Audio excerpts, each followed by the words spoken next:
We travel to see what's around the bend and what we're capable of. And now Capital One's new class of travel card can keep up with you. Introducing Venture X from Capital One. With 10x miles on hotels and rental cars, and 5x miles on flights booked through Capital One Travel, and 2x miles on everything else you buy. Venture X, for those always asking, where next? Capital One, what's in your wallet?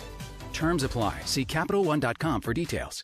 Finding the right person for the job isn't easy. Just ask someone who hired their personal trainer as a caterer. All right, folks, let's keep this line moving. You there with the tongs. Picking up one Duchess potato at a time will not cut it at my catering table. Drop and give me 50. But if you've got an insurance question, you can always count on your local Geico agent. They can bundle your policies, which could save you hundreds. Okay, this is what we call the wild mushroom and asparagus dip, and press. Come on, let's get those plates above your heads. For expert help with all your insurance needs, visit geico.com/local today. My little cryptid, and this isn't scripted. I wanna equip you and use against my enemies, yeah. You see, I wanted to save you, and then learn how to raise you. But I forget you from the wilderness.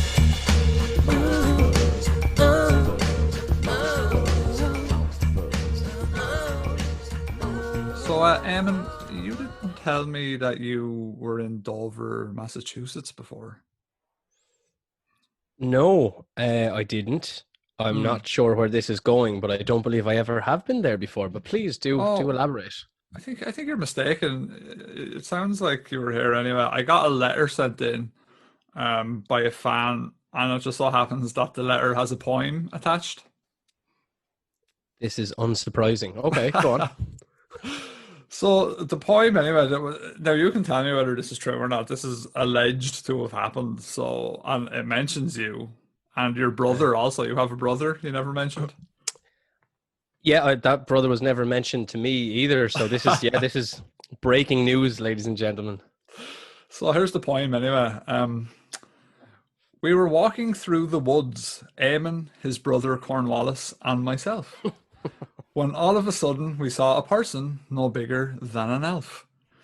He looked at us with leery eyes and said, "My name's the Dover Demon. I appear to people who are partial to lies." "Nonsense, you imp," Eamon said with glib. "I really don't like the cut of your jib. I do kung fu. I will kick you away. You must leave at once. No shite talking today." "Lol," said the demon. "Kung fu doesn't work. Now it's time for you to get marked." The monster suplexed Eamon into the floor, and after that, he shite talked no more.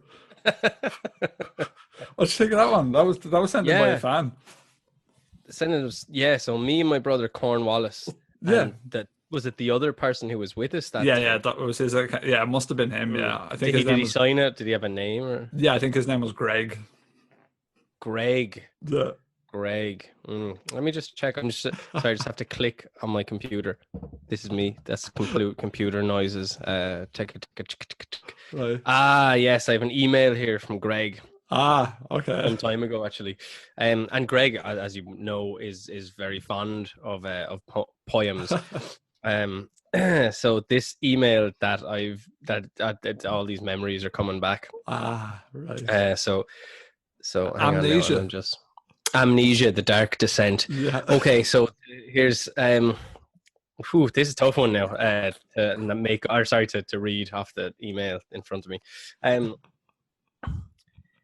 it's written as a rap as well. Oh. Yeah. So hang on. I'm just getting the tempo of the email. So it's yo, that's what I'm yeah. The name is Greg. That's what I'm. So imagine that kind of happening in the background, and then I think the way that Greg would have wanted this delivered is kind of like, "My name is Greg, and I'm here to say that I saw the Dover Demon the other day. I was walking in the woods with Eamon and his brother. They have one of the sweetest fucking mothers in the land. The land. She makes them lots of biscuits, and that's how I like to eat with my tea. Anyway, I digress. We are inside the forest, so we're walking along under the grass. The Dova demon comes out, says he's gonna kick Eamon's ass. Eamon says no. The demon says, yeah, I write a letter to Rob, and it's a lie. I made it up. Eamon kicked the demon's ass, no trouble. That was the way that it went down that day, and he makes milk out of clay. Clay milk. I don't look. It's Greg. Now that it's all come back to me, Greg did have some sort of. He was like, Greg. Greg had a few old issues there when we were young. All right, he was one of them guys that was eating handfuls of mud, was it? Yeah, like Greg would be fucking using wood glue to make his hair stand up. Greg wasn't well. So he used to call river water milk, basically. Yeah. Mother's milk to him was just like bottled river water. Okay, right. Okay, so that explains the juicy clay. So it does.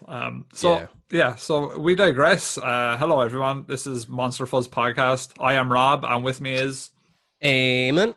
Boom. And cheers for tuning in, guys. This is our first episode since our swapcast with our good friend Gordo from TCG. So we would just like to say thank you to Gordo.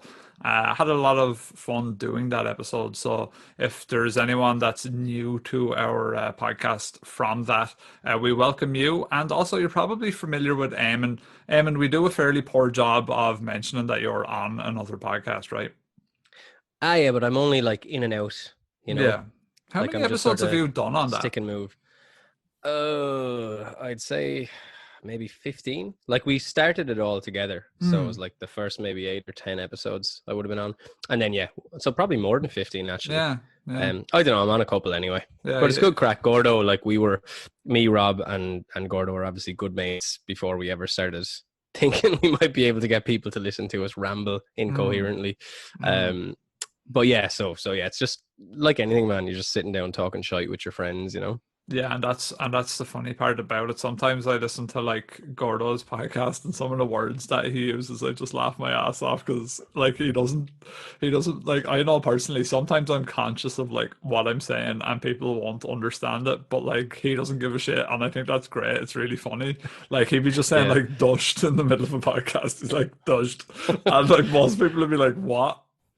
Saying it to John McAfee and all. Yeah, dushed, man, dushed. Anyway, tell us about how was it? What are Bill Gates and the other one? Like, it's fantastic. It is. It's brilliant. It's a credit to him. So yeah, if you guys are from Conspiracy Guys, we would like to just let you know that we do upload every week. We're a cryptid podcast. We talk about all that sort of mad stuff, cryptozoology, paranormal, aliens. Is there anything else we talk about?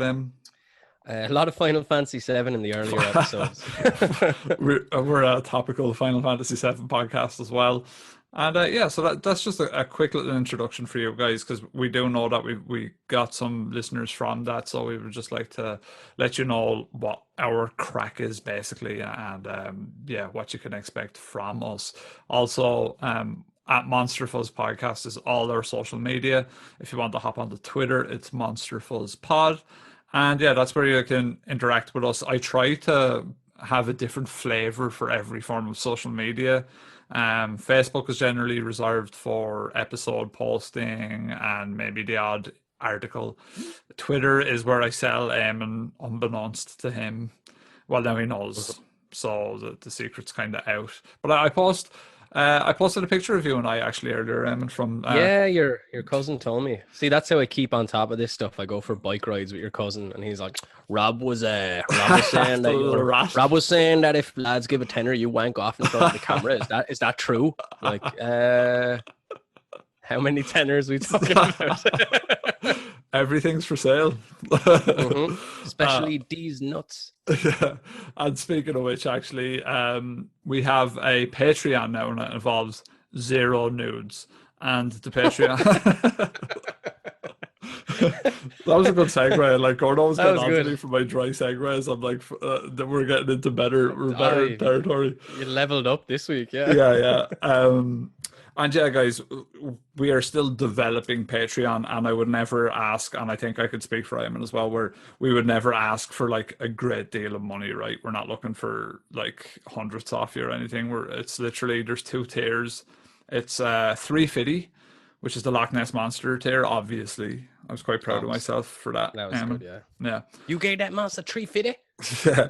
And basically what that one allows you to do is if you sign up to that tier, basically you can drop us suggestions for episodes, which to be honest is kind of welcome because we see all the information, we're in all these groups and blah blah blah, but like from our fans, if we were able to get the sort of direction that you guys would like, then we can take that on board, and as we get more Patreons we can sort of say, right, okay, there's like 10 people that want fucking Dover Demon, do you know what I mean? And it kind of gives us a little an idea, I guess, of what you would like us to tackle. And then the €5 tier is the El Chupacabra tier, and with that basically it's ask me anything type of thing. And so are you comfortable answering any questions that our fans would have? I'll let you know when I start asking the questions. That's what I said in the about section. I was like, some questions are best left unanswered, but that basically means that there'll be an ask me anything type of thread, I suppose, and maybe if we had enough people we could do maybe a 20-minute episode per month. What do you reckon about that, Eamon? Where we could just talk. For sure. Yeah, we could talk about some, maybe even Patreon exclusive, where we could just talk some shit about the questions that you ask. I think that'd be fun. Let us know on any of our social media if there's any other tiers you would like. If you think these tiers are naff, you know, we're open. We don't know what we're doing yet, so we're all welcome to that. And that's about it, Eamon. Am I missing anything from the intro? No, that's all good. The other part is like, yeah, look, if you either don't want or you can't give any cash, don't be stressing, but just a little like or something like that would go a long way. So, you know, don't stress about the dollar bills, but if you could just comment, like, send us a mail, say you like the show, anything like that would be great. Even a review on iTunes or something like that. Yeah, would be good. I think that as well, like, we can probably, I would certainly like to offer people some personalized songs on one of the tiers, which I think would be, you know, dependent. But I think we could definitely do that. Involve someone and, you know, a cryptid of their choice, and we'll make like a verse chorus type thing. That's a great idea. That's a great idea. Yeah, we could definitely do that. So yeah, it's all a work in progress, guys. And yeah, that's just to keep you in the loop with what's happening. Without further ado, Eamon, our cryptid for today, if you haven't guessed, is the Dover Demon. And do you want to tell people about kind of in their head what they can picture the Dover Demon as? Yeah, so the Dover Demon, he's an interesting little cryptid. Actually, the way I wound up coming across this guy was there's a book series by a guy called Hunter Shea, right? And he basically writes like novels about cryptids. Yeah. So it's kind of like if you imagine a Stephen King book, but it's about, you know, the Jersey Devil or something like that, and all the characters are quite fleshed out and stuff like that. I haven't read a full book, but I just read a couple of chapters. I think one, I think it was like on Amazon or something like that. And I actually went down to try and order the one about the Dover Demon, but it was impossible to get in Ireland for whatever the reason. The publisher, you know, wherever they're from or whatever. Yeah. But it's worth checking out some of his books. You know, they're actually quite well written and good fun to read. But that's where I first heard about the Dover Demon. I kind of got intrigued by it afterwards. But basically, the Dover Demon is a small kind of sandpaper skinned pale orange humanoid with large eyes, kind of a creature. And it was basically the really interesting thing about the Dover Demon. It was only seen for 1 week in April 1977 in Dover, Massachusetts. So he's the Dover Demon basically is like what you would call like he's sort of an alien sized, kind of like a grey is what you'd call him, you know? Would that be fair to say? He's like if a grey was kind of walking on all fours. Let's say like a mix between a grey and an ape, kind of, without hair. Sorry, a hairless ape, if that makes sense. Yeah, I'm trying to describe him for people here. He kind of has almost like a monkey peanut. Is that what they're called? Monkey nut? He's like a head that's kind of shaped like one of those. And he has two like sort of, you know, big piss holes in the snow for eyes. And he's got like these kind of really long digits, I suppose you could say, right? Yeah. Yeah, so I think he's a fairly weird looking dude, and there's only like a one main sketch, right? And it's a fairly famous picture, so it's easily Googleable. Yeah. Yeah, right. There's some I know there's some stuff like of the Dover Demon that has a more menacing look on it, and that's more like they all look like they're faked videos anyway, night cam videos, and something scurries at you out of the forest or whatever. But they say the ones I've seen, they kind of say it's either the Dover Demon or skinwalkers. So, and again, it depends on your definition. Certainly the Dover Demon, the scary videos I've seen don't look like this guy. This guy basically, if you imagine someone with a Spider-Man mask, that sort of ovalish type of head, as you said, the two kind of big eyes, and that's it. So it's like a very similar to a grey's head, but the eyes don't have that. They're not as saucer-like as they would be on a grey. And then the body is kind of, more sort of climby and monkey-like, but still quite skinny like a grey. It's kind of an interesting looking creature. Yeah, he's very, very strange looking. Also got shades of Moomin. Do you remember Moomins? What were the Moomins? Oh, you don't remember the Moomins? Well, I don't think so. No, Moomins was a cartoon where there were these like white horse looking type of creatures. It was Swedish, I believe, actually. Oh fuck, he does look like the Moomins. Yeah, I just opened it. He's like if a Moomin was on hunger strike. Yeah. Literally, yeah. A Moomin that lost his way to the buffet and he was like stuck in the woods. He was fairly pissed off, and they found him after a few weeks. That's basically the Dover Demon, right? Yeah, pretty much like a ringworm and shit like that. But yeah, the interesting thing about the Dover Demon is that there's really only 3 sightings of the Dover Demon that you can take not seriously. That look serious is a fucking load of salt over your shoulder when you're talking about this shit. But there's only really 3 sightings that seem to corroborate, made by different people at the same time, which is pretty interesting. So like I was saying, that he's only seen for like a 24-hour period. Witnesses aren't familiar with each other, and they don't know about previous sightings, which is really interesting. So like it, as I was saying, it is depicted in that kind of a sickly grey alien looking creature, but the witnesses all described it as a kind of a peach color, and then the eye color changes from orange to green, and then in some of them there's no glowing eyes at all. It's just dark eyes, or hollows. So that's pretty interesting, Yeah. It's the thing that I took from this. Well, one that's kind of cool is that it was literally a flash in the pan cryptid that was reported by a few different people who, by all accounts, from what we'll read in this episode, seem to be fairly reliable, and they all sort of reported the same thing. So it's an interesting take, but I think I'll talk about the first witness here. And the first sighting is in April 21st, 1977. Bereft Billy Bartlett, the man who wished he'd never seen. So he's sort of the main witness, I think it'd be fair to say, right? Yeah, Billy Bartlett, he, as we go on, he's the most likely to be a Stephen King protagonist of all the witnesses we see here. So as you read it, there's some parts we have from an interview, and he sounds like a really kind of a fleshed out character, even though this isn't fiction, so yeah, it's interesting. Yeah. So the first sighting took place April 21st, 1977 in Dover, Massachusetts. 3 17-year-olds were driving along a lonely road in Farm Street. It's kind of like Stranger Things or something like that, right? Or It, something like that. It reminds me of It for sure. And Farm Street is kind of a spooky little place as we go on as well. Yeah. And also Dover, Massachusetts is a really small town as well, guys. It's like small. It's like people who maybe work in Boston would live in Dover, isn't it? Like it's not too far away. Is that right? Yeah, you're probably right. It's probably a commuter town. It's a very small one.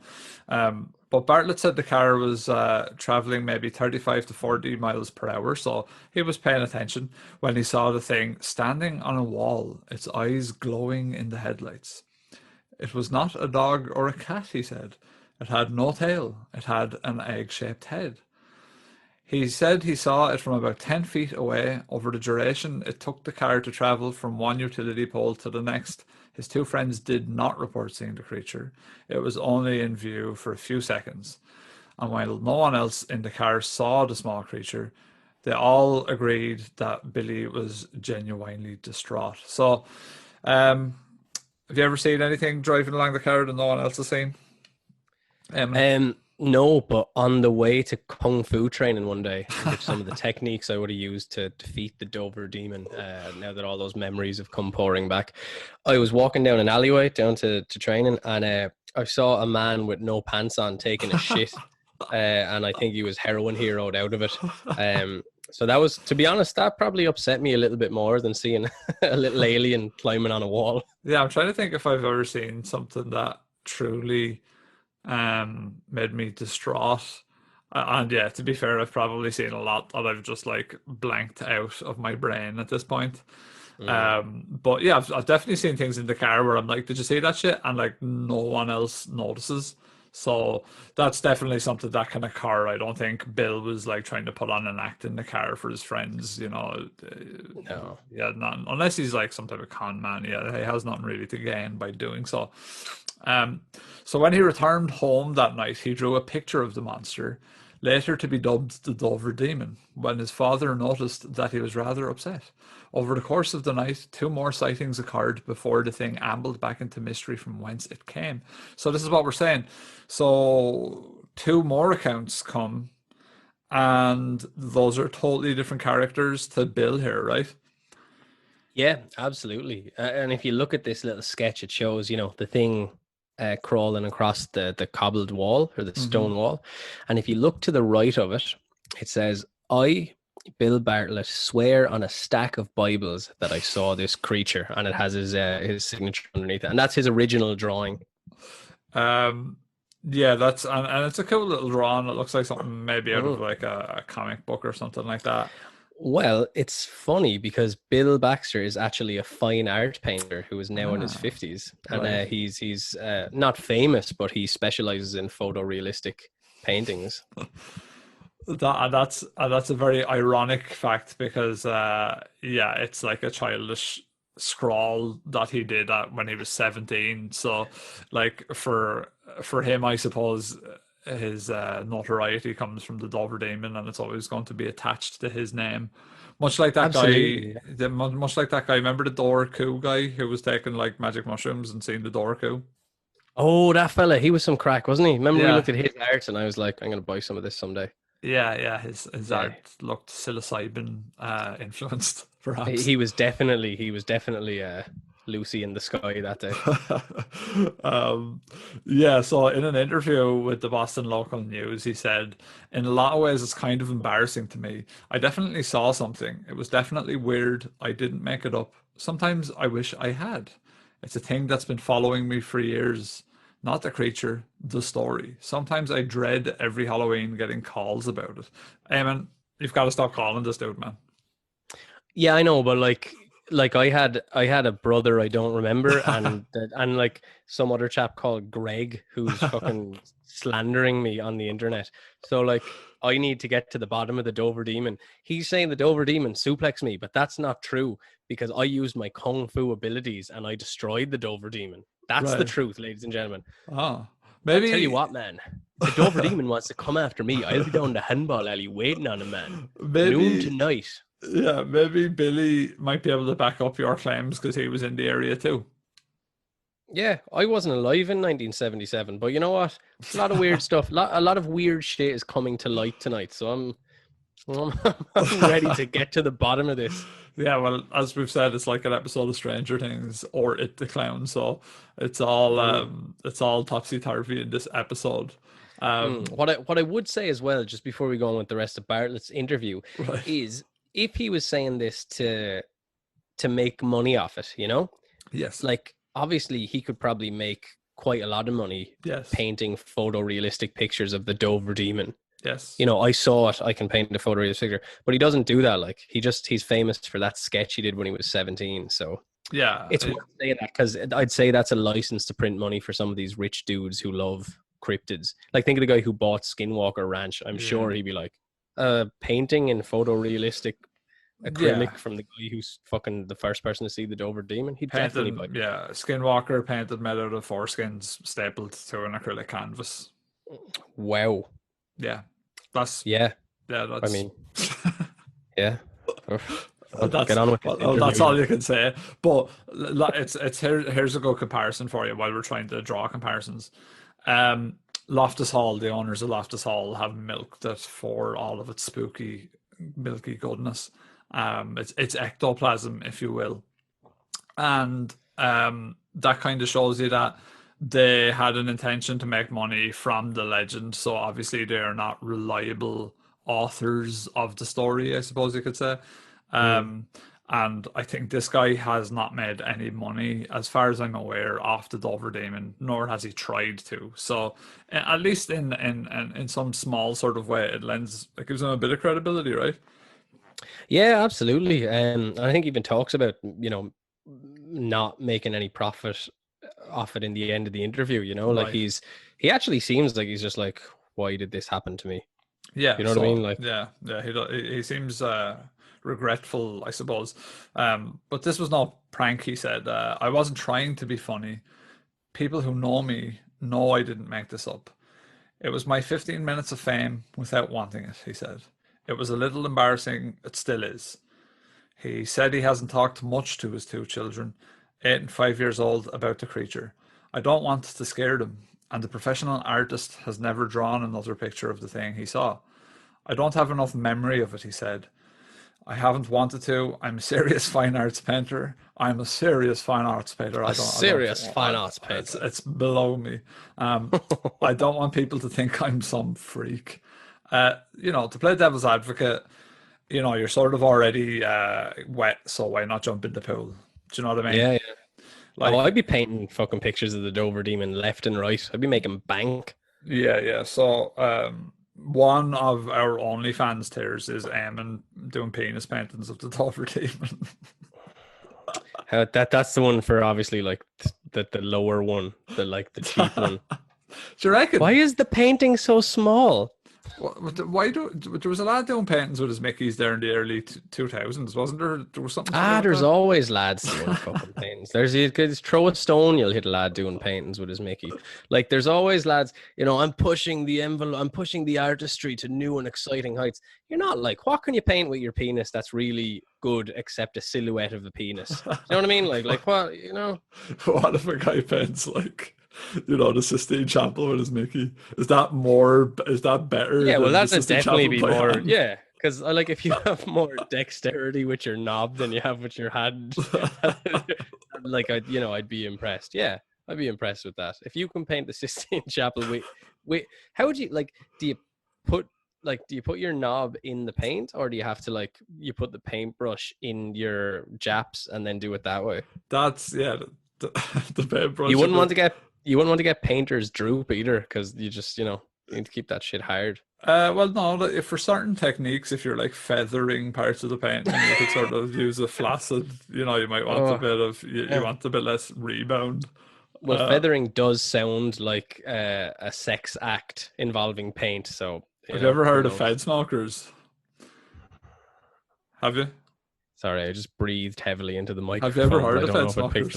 I haven't. What are Fed smokers? No. It's a YouTuber. I had been following him. I had been following him for years, and he became this huge, popular dude because your mom's house picked him up. But I was following him years ago, and I thought he died.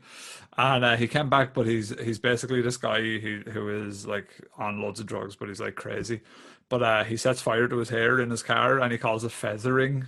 He's like, keep feathering it, brother, and he's setting fire to his hair and everything. He's a really interesting, funny character. I'll send you some links to him tonight. Right. He's a lunatic, but I digress. So where am I? Okay, so no sightings have been reported since. Oh no, you skipped his sad bit. Oh, okay. Where he says, I don't usually tell anybody. I shouldn't be embarrassed, but you see these people on TV, and they're made to look like idiots. He said, I really do wish that I had made it up. I might have profited from it. It's a great story. I wish it was seen again so everyone would know it was true. So he seems a little bit dejected by the whole thing. It was, it's a dilemma, I suppose, like that. He's sort of become a famousy person, and everyone sort of just saying to him like, well, where's the demon? Why are you talking out your arse? Like, honestly, if I was him, I probably would have just given up on the whole Dover demon years ago. I would have went, yeah, I made it up, Yeah. like, But just you know how even, these artists are, the artists. even if I had seen it, like, I would have just went, yeah, I give it up. Like, or I made it up. I just wasn't. I didn't know what I was doing. I had huffed a load of Jenkum, and I seen this weird thing on a wall, and I'm unreliable, so don't listen to me. So, in a sense, it does again lend more weight to his claims, because he's sticking to his guns. So he's obviously a man of convictions, right? I would have totally leaned into it, man. Like I was saying, if I was, able to paint photorealistic pictures, I'd be painting the Dover demon and just making loads of money. Yeah. Even even if you don't say it's the Dover demon, at least you've been creatively inspired by seeing such a mental creature that you could paint it in such a realistic, fantastic way that it's your own creature. Like, you've now basically, you've seen a Loch Ness, you've seen a Chupacabra, you've seen and it's yours. You can be the first person to put it on paper and really make a cool creature, and it's actually quite hard a lot of the time when you look up a cryptid or any other type of creature. Most of the artwork looks the same, everyone's drawn inspiration from each other. So yeah, I mean, if you had your own thing, I mean, look, it's a license to print money, especially if you're an artist. So but no sightings have been reported since, though Bartlett says a weird experience a year later left him wondering if he had a return visit from the creature. The following year, he said, he was in a parked car with his girlfriend when he heard a thump on the car. He made out a small figure leaving the scene. He remains unsure who or what banged the car, he said, though it could have been a youngster playing a prank. Farm Street on a recent evening could have been a modern-day Sleepy Hollow, with woods lining the fieldstone walls, and what little light there was coming from the moon since at least the 17th century. The vicinity of the second oldest road in Dover has been associated with strange occurrences. So yeah, what you make of that, Eamon? What's your verdict? Well, to be honest with you, like, I think that bereft Billy Bartlett comes across like a character from a Stephen King book. But in a Stephen King book, he'd be like a writer instead of an artist. He seems pretty credible, and his sort of a regretful attitude sort of lends weight to that.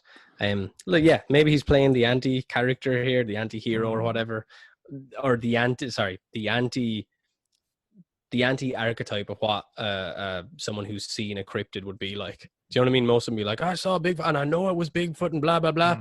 He's just kind of like, look, I did see it. I wish I hadn't seen it. People think I'm a fucking weirdo. I just leave me alone. Like, they don't take me seriously at the galas anymore, ever since they knew that I was the first man who saw the Dover demon. Yeah, but I think, I think the car story actually takes a bit away from what he had said previously.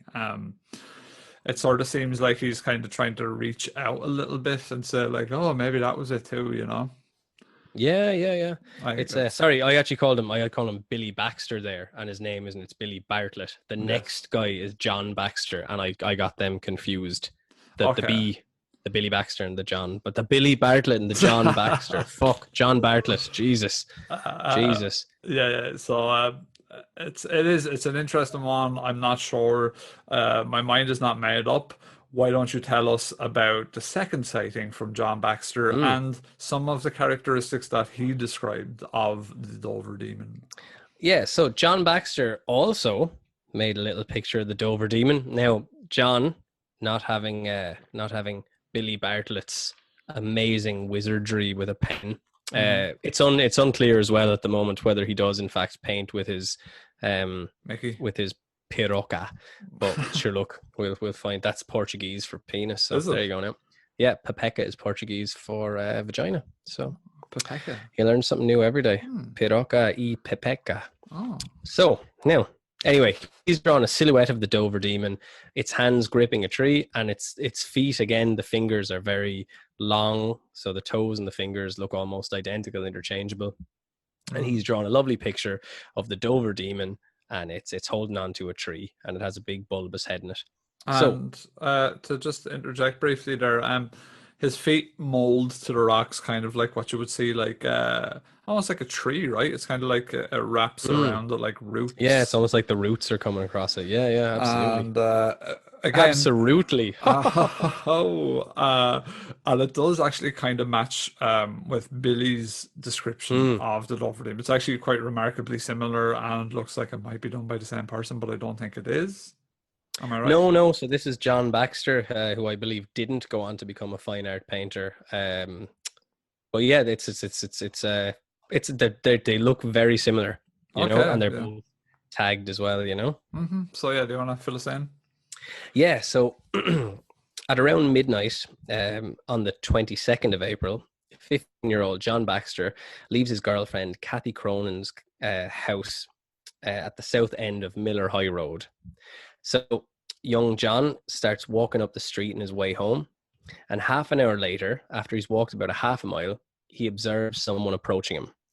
Because the figure is short, Baxter assumed it was an acquaintance of his, I love that. MG. I love that. It's like, oh, it's just me short lad. It's like, MG Bouchard. So maybe his name was Glenn, and they called him Mini Glenn or something. That could like be that. it. Yeah, Mini Glenn. Mini Yeah, Glenn. that Mini was Glenn him. Bouchard. Is that ringing any bells to you? No. No, God, no. I'm making that up, but maybe. But he said, he thought this little short person was MG Bouchard, who he said just lived. Hey, how you doing, John Baxter? How are you doing out so late? It's after midnight. You were down with Kathy Cronin's house again, weren't you? I heard she skeet out the door. That's a scary voice. Sorry about that.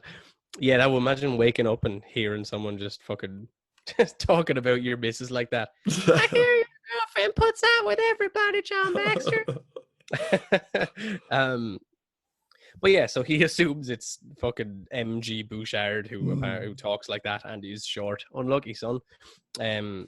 So John calls out to him, no response. And then John and the figure continue to approach each other until the figure stops. And then Baxter stops as well, and he says, "Who is that?" The sky is dark and overcast. He can only see a kind of a shadowy form. So he's trying to get a better look. Baxter kind of takes a step forward, and the figure scurries off to the left, running down a shallow wooded gully on the opposite side of the bank. And as it runs away, Baxter hears its footsteps on the dry leaves. So he follows the figure down the slope and then stops to look across the gully. And he sees this creature standing in a silhouette about 30 feet away. Again, as we talked about it, its feet are molded around the top of a rock, several feet from a tree. He said that its body reminded him of a monkey's, except for its dark figure 8-shaped head. So again, you talked about the kind of monkey peanut head. We talked about the oval head. It's that kind of bulbous sort of crown, and then sort of it goes in, narrows in, and then comes out and narrows again. So like a figure 8, I suppose. He says that its eyes were 2 lighter spots in the middle of the head. And after looking straight at Baxter, who after a few minutes began to feel uneasy, I wonder why, because you're not MG Bouchard, are you? So he realized that he's never seen anything like this before, you know? Yeah. And so he freaks out, doesn't know what it's going to do next, and he just backs up the slope. He said he walked very fast down the road into an intersection at Farm Street. And there was a couple passing in a car, and they picked him up and drove him home. Do you know, that is kind of like that tale that he is telling, at least the part where he was like, oh, I didn't really know what to do, my heart was pounding, I kind of backed off. That sounds like a realistic account of what you would do if you seen something weird. Like Yeah. I remember one time me and a friend were driving around town, and we were driving past Talbot Green, which is a street in town here. And I drove past, and I went, actually, this is about seeing something when you're driving past it in a car. I said, is that a dead body? And there was a guy, a body on the grass, just there. And he was like, oh no, I think it's bin bags. And I was like, I'm telling you, man, that's a fucking dead body. So turned around, got out of the car. We were like, let's go over and investigate. Went over, it was a body. But it was just a fella that had been kicked out of his house by his missus, and he was asleep. For drinking too much. Yeah, probably he was asleep and he had all his gear there. So, but I mean, for that minute, we had that like heartbeat racing type of like what is going on type of thing, you know? Yeah. Did you ever even have like, I know I've had a couple of experiences where you're looking at something in the distance, say, and it looks like something weird to you, and you're kind of peering at it, and then it just turns out to be something quite normal. Yeah. You know, that kind of way, it takes your brain a few seconds. And while you're being curious and trying to figure it out, you're kind of going, what's going on here? Then if it did turn out to be something terrifying, I'd say you would have that kind of a shocked sort of like, you know, no one ever really seems to just turn tail and run. Rather, you would be kind of like, oh, fuck. Like, you wouldn't really know how to respond, you know? Yeah. There's a term for that. I'm trying to figure it out. The Bader Meinhof, is that it? Frequency illusion. Sure. Is that the one? It's a cognitive bias your mind creates. I think that's what it is. Is that the one? It's I say I googled it, but basically it's that thing where you're seeing things that you want to see. I'm not sure if that's... Oh, yeah. Oh, no. It's Better like Meinhof is the wrong one. That's where you see patterns, like, you know, where you see a white car and you're like, oh, there's white cars everywhere. Or if you see... Yeah. You know, like you get a golden... For example, I got a golden retriever a year ago, and now I see golden retrievers everywhere. But it's the same way that we see... What is it? Due to our evolution, we see faces in abstract patterns because our evolution taught us that we had to recognize faces to know who was friendly and who was a potential threat. So as a consequence, humans tend to see faces in you know, abstract patterns that aren't faces. Yeah, exactly. It's that type of effect. And what do you reckon about John Baxter then? Do you think he's a reliable 15-year-old dude? Yeah, like I wasn't able to really find anything about John Baxter afterwards, you know, so this is all that I saw. Like, if this is a movie, bereft Billy Bartlett is like the star of the movie because it comes back to haunt him later. So what would happen is like bereft Billy Bartlett would like knock on John Baxter's door, and they're both like 50 now or whatever. And then John Baxter be all like opening the door, be like, Bill, I haven't seen you since senior prom. What are you doing here? And he'd be like, oh, it's back, Johnny. It's back, Johnny boy. And Johnny would be like, oh, I don't know what you're talking about, Bill, and be trying to get him out. And his wife would be coming down saying, who's your friend? And he'd be like, it's nobody, Maureen, get back in the kitchen. And they'd be, you know, and he'd like, cause it scared him so bad, you know, right. He remembers running away, and he remembers the demon chasing him down the road and the car coming at just the right moment. Yeah, you could do a Twin Peaks thing with Billy. He could be that type of character for sure. He's got that eccentricities about him that could lend to it, and you could have him penis painting pictures of the Dover Demon around the town walls and stuff like that. And no matter like he says he doesn't want to be known for it, but no matter what you start talking to him about, he'll start talking to you about the Dover Demon. He'll be like, oh, so Bill, have you tried the new pie that fucking Anne is serving in Anne's bakery there down in the town? And he'd be like, no, not yet. You know, I wish I never saw that demon, Bob. He's like, oh, for fuck's sake, Bill, come on, stop. Yeah, he might be. I kind of want to see a proper interview with that dude before I make my mind up on him. I want to see video. I want to hear audio. I want to take in this guy's psyche and make my mind up then. See if he has that. Have you ever heard of Deceiver's Delight? Yeah. See if he does that, like the weird sort of grin when he's telling fibs. But again, I only read that one from the Boston Globe or whatever it was. Like I don't think it was a Boston, but it was on some Boston newspaper at Halloween. But interesting character. And I think in the book that Hunter shaded, it was about how poor old bereft Billy Bartlett, like he was in the Dover Demon was in his head somehow, and he could feel it coming back and all, and he has to like stop the Dover Demon from, I don't know, fucking climbing walls that aren't his property or something. I don't know how it works. Right, so check him out. And the third and last that we have is Abby Brabham, and it's taken from the book below, which we have listed here as Mysterious Encounters, The Dover Demon by Mary Schultz. So is that publicly available, Eamon? Have you checked that out? Yeah, you can get that on Amazon. I think it's a self-published book. So Right. yeah, probably worth checking out. It's just all about. I haven't read it myself. I just thought this would be.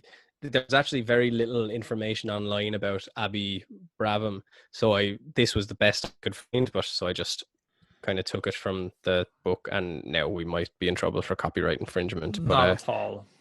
but I would be more than happy if Mary Schultz wants to email Monster Fuzz podcast, and we will make a song about her and the Dover Demon, and we'll send it to her. We'll record it. We'll put effects on it and everything, and it'll sound really good, but a bit of reverb to make the voice a bit like, milky, nice and smooth. And then she'd be like, sure, why would I even want to? I have this immortal memory of me and the Dover Demon, and we can, whatever she wants the theme to be about, it can be a bit raunchy, it can be kind of a scary song, could be a pop song where the Dover Demon and her just dance the night away, like whatever she wants. Mary Schultz, give us a shout, we'll get that shit done. Yeah, demon rhymes with semen. Just putting that out there. Yeah. You are the Dover Queen, young and lean on the alien. Oh, yeah. Deadly. And also, for our listeners, Eamon has gone back to Joe Dolan, sort of Tom Jones mic configuration. So there has been a few spikes in audio this episode where I'm nearly deaf. But that is because he is gone back to like Robert Plant, Led Zeppelin. I'm swinging the mic around like all around the room. I like to get into it. Yeah, my poor old mic stand, it tasted death today, so I need to get a new one. Eamon records the podcast standing up in the middle of the room with no pants on, just talking into the mic. Yeah. I just have like I have a pair, like people walk by the window. I do it out on the balcony actually, just so people can look at me going by. But my sound editing technique is so good that you can't even hear the cars going by. Right. Isolation. Yeah, no, I've been isolating a while now. Maybe that'll be a song as well. Further down the line. So anyway, look, let's get on to the sightings. Our third and last, and we'll talk about good old Abby here. And also, Mary Schultz, look, this might be someone that we get on the podcast as a guest at some point in the future. Book authory people definitely interest us. If anyone listening is into any of that, either you write or you read and good shouts, please let us know. We aren't like fanatic experts on every cryptid that we cover. Some we know more about than others, so if Dover Demon rustles your jimmies and you know everything about Dover Demon, fill us in on any people that we should talk to about that. Yeah, because we're all here to learn. That right, Em? Every day is a school day. Yeah, exactly. This is it. Yeah. So the next night at around 9:30 p.m., 18-year-old William Taintor was driving around his 15. They call him the Taint in school. Hey, Taint, Taint, what's going on? He had a 15-year-old girlfriend, the dirty bastard. The 18. Huh? I think I did something similar when I was 18. Did you? Yeah, sorry, everybody. I think it was just less than 2 years younger than me, so maybe. Oh no, that's all right. That's fine. There's some crossover. I don't remember. Right. Okay. No, that's all right. I'm gonna get Me Too'd now. Well, look, if we haven't gotten Me Too'd yet, that is not going to be the cross that we die up on, So just to put that out there. Yeah, so it's yikes time, squeaky bum time for Eamon. Okay, here we go. Anyway, William Taintor was driving around his underage girlfriend Abby Brabham near downtown Dover. The temperature was a comfortable 65 degrees 18 Celsius under overcast skies. Suddenly, Brabham saw something crouched on top of the culvert over a stream. The creature had spindly arms and legs and glowing eyes. Brabham's description of the creature matched the previous two eyewitness reports with one major difference. She emphatically described the eyes as green, but not orange. I know I saw the creature, she insisted to researchers. Brabham stuck with her claim, and she did not care if people believed her or not. Taintor had looked over for a second and saw something too, but he could not tell what it was from his brief glimpse. He did confirm Brabham's story that they saw something unrecognizable, a creature about the size of a goat. According to one report, Tentor said he had heard about the mysterious creature from his friend Bill Bartlett earlier that day. Oh, bereft Billy Bartlett. Oh, it takes a twist. Mhm. He had not told his girlfriend about it before she saw the creature herself. This is where fibs might be coming in here. Shite Where the talking. rubber meets the road. Yeah. Shite talking. Is it possible that they were giving this girl quaaludes or something and telling her it was the Dover Demon? He's definitely going to be in some trouble if that's the case. Yeah, if that's the case, he'll be getting me too, and not us, right? I don't think we're gonna get me too. Oh no, you are, yeah. Well, I didn't do anything. Like, we weren't having sex. We were kids. I didn't have sex with you well above age. So that's true. You can take that to the bank. That's true. Oh God. Yeah, it is true though. I swear. It actually is true. God. Why have you done this? There was something I was laughing about earlier on a previous podcast. I was just thinking about something that you said, and I can't remember what it was, but it was something like this, and it was just really funny. I can't remember, but it's not important anyway. If it comes to me, I'll say it. But Farm Street, Emin, dry segue, hard quaalude segue into Farm Street. Oh God. Right. So we alluded recently to the fact that Farm Street is it's a bit of a spooky old town. Is it like Derry, Maine, where every 27 years it comes out? Is it kind of a liminal space where the veil between big words and the next? Yeah, I'll call it luminal. No, but it's the veil between this world and the next. Kind of they intersect, they rub together a bit. I never rubbed off that girl. Anyway, so according to the town history, in 1914, Dover Farms, which is just a history of the book, Frank Smith writes of Farm Street. He said, in early times, this road went around by the picturesque Polka Road on the farm of George Battelle, which was called for a man by that name, of whom it is remembered that amid the superstitions of the age, he thought he saw his satanic majesty as he was riding on horseback by this secluded spot. So that was obviously written in 1914, because it sounds like good English, but it's actually very good English for the time. So now, Lara Coleman of Portland, Maine. Maine, as we all know, is where Stephen King sort of bases all of his books. And he lives in Maine, doesn't he? He does. It's kind of like how we often reference Wexford cryptids, like Hornyhead Jim, because we're from Wexford. I think he has a couple of books on Hornyhead James. It's not, we can't call him Hornyhead Jim anymore after getting that cease and desist letter from his lawyers. It's Hornyhead James. And the worst part is, I say Hornyhead Jim would kick the shit out of you. If he hears this, I'm gonna get the shit out of him. I know Kung Fu. Like, what's Hornyhead James gonna do to me? Like, Kung Fu Panda. Kung Fu Panda. So Lara Coleman is a well-known cryptozoologist. Well-known. And she's a researcher of hidden animals, from old Sasquatch to sea serpents. Much like ourselves, I suppose, we're out here researching about these creatures nowadays, you know. We're out here on these streets trying to get to the bottom of shit, yeah. We are in the community. And we are the community. Yeah, she did the original research, right? The original investigations into the Dover Demon. So that's where the name was coined. Studying Dover's history, Coleman said in a telephone interview he was struck by the fact that the area in which the demon was sighted had a tradition of unexplained activity.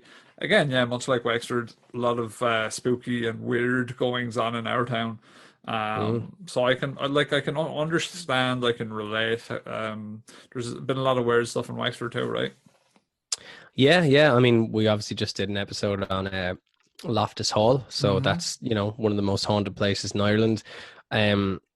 As you've said, we have Hornyhead James, and if you say his name 3 times in the mirror at midnight, he'll actually appear in the mirror and he'll just say "up," So that's Yup you're talking about. Yup is a different cryptid. Sorry, yeah, I don't know. Remember if Yup? Of course I do. All right. Okay. I just wanted to say, just because yeah, but I know it's not yup. Okay. Right. Okay. So you can differentiate then. I can differentiate between Horny Head James and the artist formerly known as Yup. So, so going back in, so we're diving in the same area. You had three major legends going on. He said, citing the apparition of the devil on horseback, the tales of buried treasure, and then the Dover demon. I think it certainly says something. It's almost as if there are certain areas that collect sightings. Sorry, almost in a magnetic way. It sounds better when you say liminal space. You know, Yeah. oh, this area collects sightings? Nah, bitch. So this way we're fucking ahead of the cryptid game, because I'm like, ooh, there's liminal space. Like, that sounds sexy. Liminal space? That sounds like a motel where you bring someone you don't know that well, but you wind up falling in love. There's a cool word as well that is one that we can. You're just like, yeah, whatever. No. I'm just trying to do wordplay here for you. There's a word that I thought was good, and it was to refer to aliens, and it was in that Tool song, Rosetta Stone, and the word was, when I read it, I was like, what the fuck is this? Somniferous. Now, do you know what somniferous means? I don't, but I'd like you to tell me. It's tending to induce sleep. Oh, like Soma, is it? Yes, no, not really. Well, Soma probably comes from it, maybe, but it's SOMNIFE or OUS, so somniferous. So yeah, that's probably where it's derived from. Soma is maybe Latin for sleep, maybe. Because I know there was, I can't remember what the word is off the top of my head, but it wasn't somniferous. It was a different riff on that. I was talking to someone from a different country, and they came back with a word like that, and I was like, Jesus Christ, how do you know that? And the word for sleep in their language was like quite similar to I can't even remember what it was, but it sounded quite like somniferous. I just can't remember the exact word. Okay, right, I hear you. Yeah. It's so us at Monster Fuzz, we know all the words. We know every word. Yeah. And also, actually, on podcasts, I don't know, do you get this as well when you're talking? Sometimes you just you have like brain block on a podcast, whereas if you're just normally talking, you don't have it. Yeah. And even that, now that you've said that, it's like I became aware of sitting in the room holding a microphone up to my face, talking to the computer, and you're kind of like, oh, fuck. In boxers. It's like if you say to someone, if you were just to say, are you observing things out of the blue? What will wind up happening is you'll sort of become aware of your surroundings, because so much of your time is just spent in a kind of a, I suppose, like, just to see, it's happening to me right now since you've said it. You're on autopilot, you know? You're just like, when you have a conversation, you're not thinking about the conversation you're having as you're having it. You're just saying things. So yeah, I do totally get that. Yeah. So it's a weird thing. I get it a lot when I'm doing podcasts. So that's another thing. Is like, I think sometimes people listen to podcasts and they judge people based on what's said on a podcast. But I don't really think even the things that are said on a podcast are like reliable or indicative of how the person actually carries on, because there's some type of, I don't know, it's hard to say, but basically I would implore anyone that thinks like that to actually try and speak in front of a microphone for any great deal and see what comes out. Do you know what I mean? Yeah, and I mean, like, you can't really judge anyone. Like, it's human. It's the ego condition to try and pit itself against other people. And especially if you don't know people. Like, there was a good thing that I heard before, which said you should treat yourself, like when you make mistakes, when you fuck up. Treat yourself like you would your son. Right. You love them and you want what's best for them. You want to push them to be the best they can be, but you also want to nurture them and take care of them, so your son or your daughter. And they said to treat yourself in that way, that's the best way for you to have a good relationship with yourself. Whereas, like, if you the natural thing to do, and you see it on like Twitter and all that sort of shit, everybody just wants to cut everybody else down. Yeah. Because that's the ego. That's the real, like, it's a thing that's looking at compassion or connection. It's just, I am this person. And, it's like, that's cool, man, if that's what you want to do, but it's hateful, and it's not going to bring anything good to you. And it's not going to be good for your mental health or anybody else's. Yeah. Speaking of mental health, Eamon.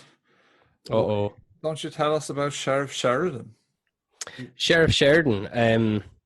So Sheriff Sheridan has been haunted by this thing for 29 years. Carl Sheridan. He's a former police chief. He said he knew the kids involved. They were good kids. And then he stops and ellipsis. And he says, pretty reliable kids. Oh. God only knows what they saw. I still don't know. Strange things have happened. The whole thing was unusual. I got calls from all over the world when the kids made the news. And I still do from time to time. All I know is this thing will not die. And I'm telling you now, so God is my witness, the thing will not go away.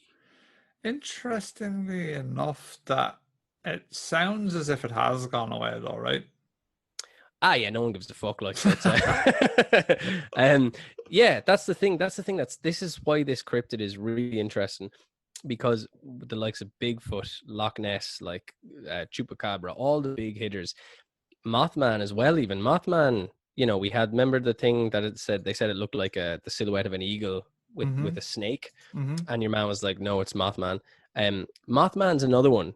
He's sort of like stick and move, like he showed up and then you didn't hear much of him. But the Dover Demon was really just, this is like a one-off kind of a thing.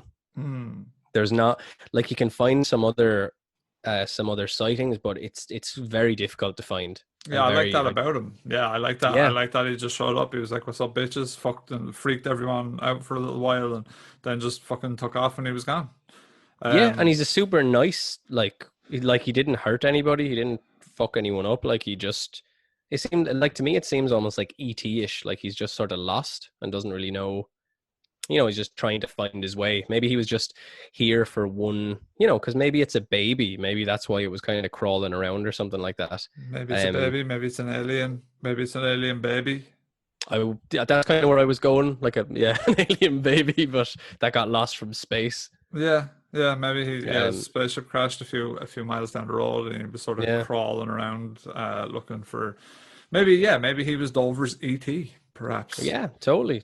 And he just wanted to get home. The sort of unusual thing about Dover, it was not really unusual, but it's quite a small town, which both, I suppose, plays for and against its credibility in this whole story. One is that you could say, well, it's a small town, a lot of people seen it, and that sort of means it's more real. Or you could say it's a small town and maybe people are just fucking bored, and a few of the kids were bored and they wanted to make something up for a bit of excitement. Maybe. Yeah, absolutely. It's funny, like, I mean, I guess Point Pleasant was similar with Mothman in that it was a small town, but you did have that massive the Silver Bridge collapsing, which obviously makes that story like a harbinger of tragedy or whatever. It makes it that interesting. But this is just literally people seeing a weird thing in a forest. Yeah. And it's an unusual one. Some people think it's been theorized that it's the Managishi, which is an animal of Ojibwa lore. Apparently they're a small gangly race of trickster half-humans, which we will definitely be doing more trickster half-humans. Yeah. What do you think about trickster half-humans? Do you reckon that's a possible explanation? It doesn't seem like much of a trickster. Do you know what I mean? From what we've read, like it's just sort of seems like it's kind of walking around the place or crawling around the place. But it's not. The tricksters are usually the ones that are kind of like sort of leading you somewhere with, some sort of beckoning you somewhere with some sort of, oh, look, I have this fucking cool thing that you want, like a chest of gold that's full of ants or something, and this little Managishi is just laughing at you from the corner of a tree. Yeah, the Managishi are interesting, and they kind of would be related to, I think, Pukwudgies that we talked about there recently. Yeah, the Pukwudgies, yeah. And the Pygmies, which I was just thinking, actually, I'm going to get the shit beaten out of me by Justin Wren. Do you know that dude? I do, yeah. Fight for the Forgotten. Yeah. He's out there building wells for the Pygmies, and then here's me saying that Pygmies, all they want is a Twix and no more nails.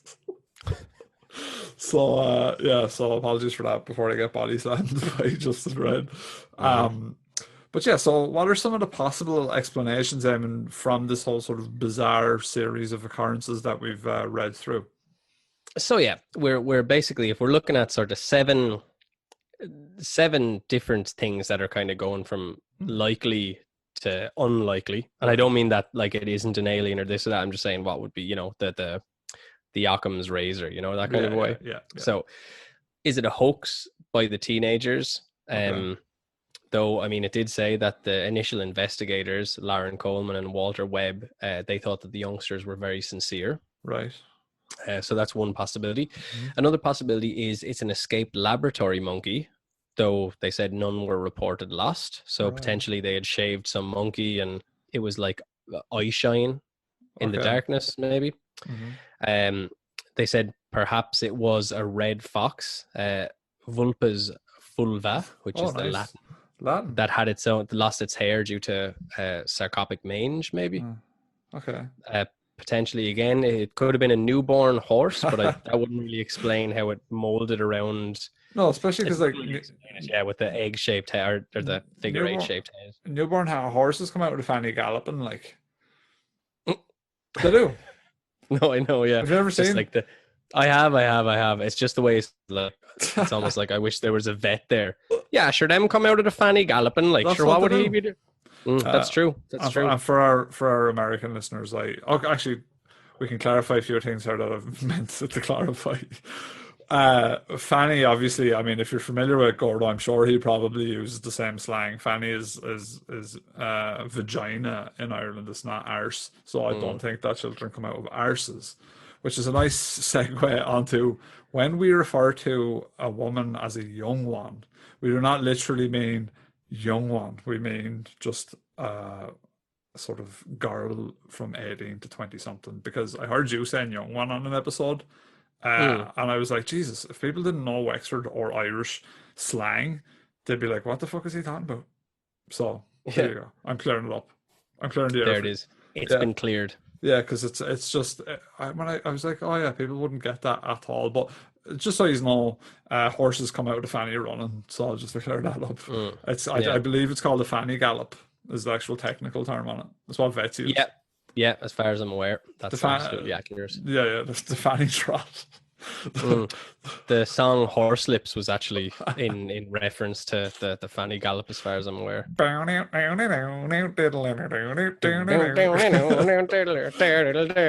Yeah, that's what comes on when the child is birthed, the horse is birthed. Since you're like sort of on a roll, and obviously you seem to have a lot of understanding about animals. Maybe you want to tell people about a yearling moose. Yeah, so another possible explanation is a yearling moose. Alsus apparently is the Latin name. Eamon for some reason has gone all Latin in the notes there. But I love Latin. Yeah, it is a good language. Suggested by Martin Kottmeyer, there is a permanent breeding population of about 200 to 300 moose in Massachusetts, mostly west of the Connecticut River, though some have wandered close to Boston. So that's one explanation. In 96, a young moose cow crashed through some fences around row houses near Boston College. A calf would make an unexpected sight in the darkness. However, some of the characteristics do not match, and moose were not as populous in 1977 as they are now. And they can't climb walls either. And they can't climb walls, and they do not have digits. I have never seen a horse or moose smoke a fag, so they are not like monkeys or us, because monkeys also do smoke fags as well.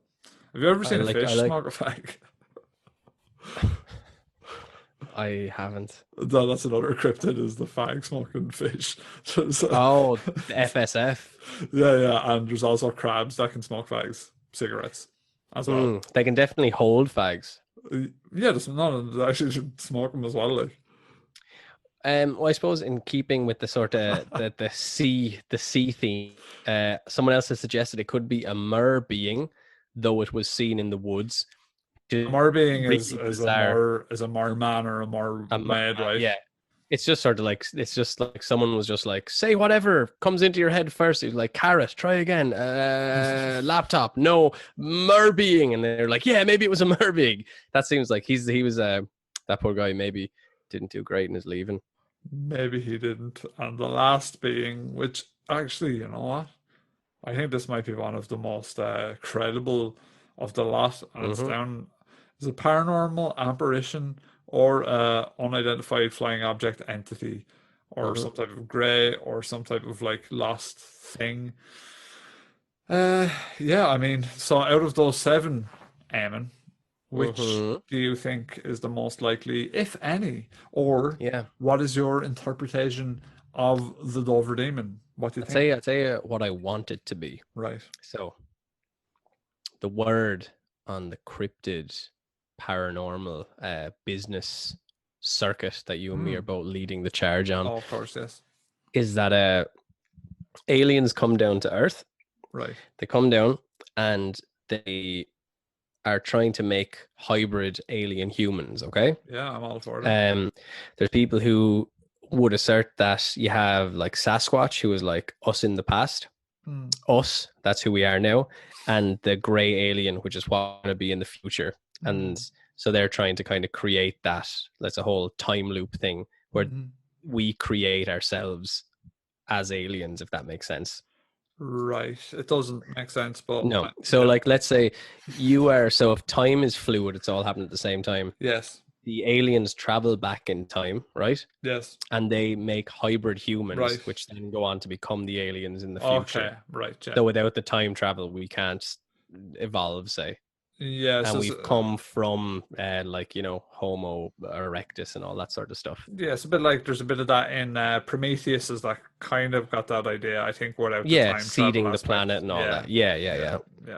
So could it be that, you know, because you have all these reports of aliens abducting people and doing all these experiments, tagging people, taking biopsies and all that sort of stuff. Could it be that this is like a sort of a failed experiment that was left behind? It's not quite a gray. It seems to have, the way it moves seems to be more almost like a monkey, a human or something like that. And it's maybe something that got left behind and they just kind of said, oh no, fuck it, leave. Or maybe it was something that was escaped and it was actually one of the human alien hybrids that the greys were trying to make. I like where you're going. I think it's a fun story. You know, I don't know if I believe it, but it's fun. I watched something on Netflix with a dude that is a doctor who looks kind of like evil Dr. Drew, and he does all the alien stuff. You might know who I'm talking about. He's kind of a buff dude, and he's a doctor fella. He's got like a Stephen Greer. Yeah, that's the fella. Yeah.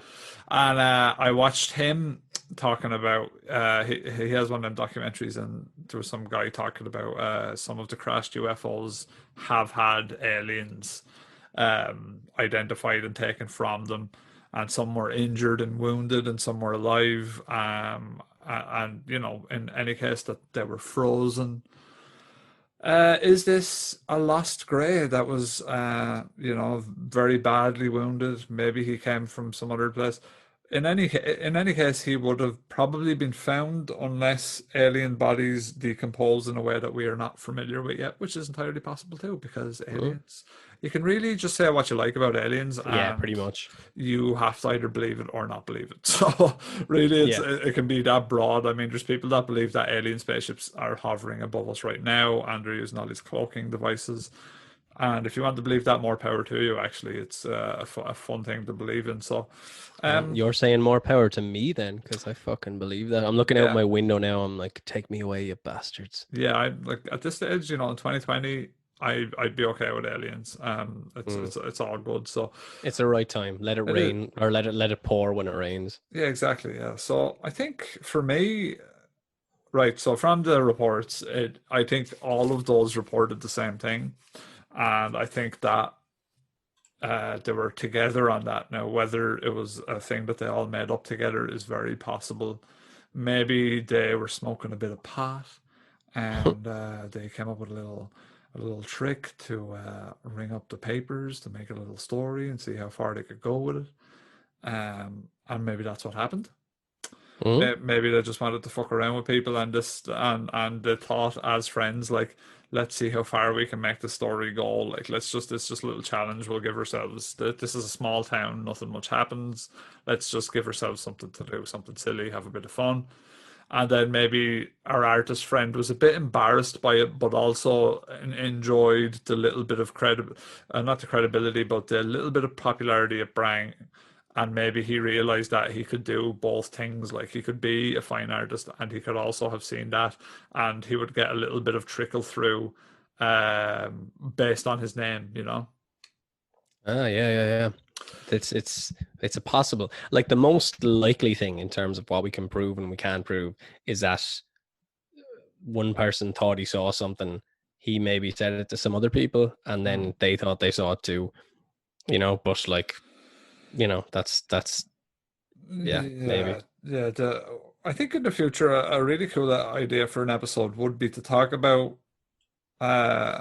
animal tests that have been done, animal hybrid tests that have been attempted, because there's a lot more of them than people realize. Like, people hear Alex Jones on Joe Rogan going, human animal hybrids, and they think like that, oh, he's just talking crazy because he's talking about like alien pedophile sex gangs and stuff. But there actually have been attempts at making human animal hybrids, and a lot of it occurred during the time of World War II by the Japanese and also by Mengele of the Nazis. So, you know, we should definitely do an episode on human animal hybrids. Would you be into that? I'd love to do an episode on human animal hybrids. And yeah, Mengele did a load of fucked up stuff with twins. He did. You know, like, there's some really, the Angel of Death, there's some really crazy stuff there, and we'll probably do an episode of maybe occultism in Nazi Germany and stuff like that as well. Would be pretty good. And I think Mussolini did some squirrely shit like that as well. All the old World War II lads. Yeah, so I think sometimes humans are the real monsters. Oh my god, and that's so profound. And using that, it means we can do anything we want in any episode because it's a very broad term. But yeah, for me, I think, guys, that the Dover Demon is an alien. And that's the most plausible explanation. Yeah, I think so. I know with me on that, Eamon. Yeah, it was an alien. Definite alien. DA. This is our first DA. Definite alien. Yeah, definite alien. We are with the Dover Demon. Have you got anything to add before we close out this episode? All I'm gonna say, it's DA on the DD, son. Yeah, we da bomb.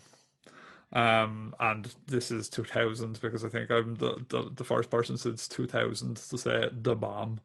So hopefully we'll just leave it there. Thanks for listening, guys. As always, I've been Rob, and with me was Eamon. And we're out, so thanks for listening. Thanks, guys. Have a good one. Dushed. Everyone loves shopping online. Well, I'm going to tell you what I tell my golf buddies when they buy clubs. Stop searching for coupon codes. Download Capital One Shopping to your computer. Capital One Shopping instantly searches for available coupon codes and automatically applies them at checkout. Plus, it's free, and you don't even need a Capital One card to use it. That's like hitting a hole in one without even trying. Capital One Shopping. It's kind of genius. What's in your wallet? Savings and available coupons vary. We travel to see what's around the bend and what we're capable of. And now Capital One's new class of travel card can keep up with you. Introducing Venture X from Capital One. With 10x miles on hotels and rental cars, and 5x miles on flights booked through Capital One Travel, and 2x miles on everything else you buy. Venture X, for those always asking, where next? Capital One, what's in your wallet? Terms apply. See CapitalOne.com for details.